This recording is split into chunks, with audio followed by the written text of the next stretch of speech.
साध्वी माधवी की अंतिम कथा। एक काल्पनिक कहानी।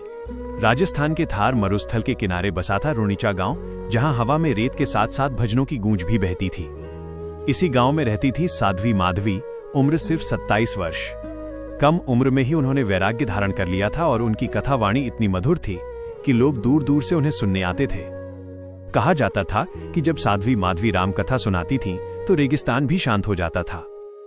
अंतिम कथा का दिन। आज का दिन विशेष था। गांव में 7 दिवसीय कथा का अंतिम दिन।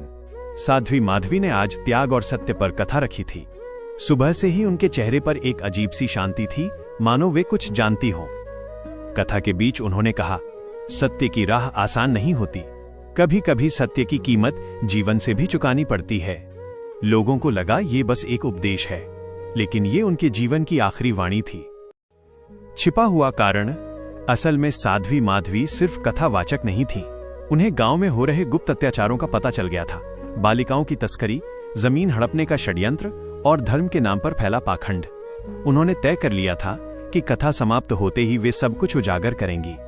पर सच्चाई हमेशा शक्तिशाली लोगों को डराती है। रात का सन्नाटा। कथा के बाद रात को साध्वी अपने कक्ष में ध्यान कर रही थी। बाहर तेज आंधी चल रही थी। सुबह जब शिष्यों ने द्वार खटखटाया, कोई उत्तर नहीं मिला। अंदर साध्वी माधवी शांत मुद्रा में लेटी थी।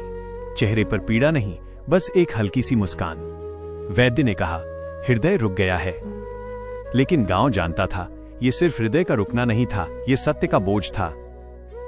मृत्यु के बाद भी जीवित। उनकी मृत्यु के बाद एक पत्र मिला जो उन्होंने पहले ही लिख रखा था। उसमें सारे प्रमाण थे।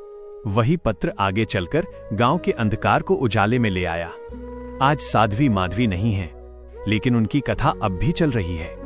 रेत आज भी उड़ती है, पर अब उसमें डर नहीं, सच की गूंज है।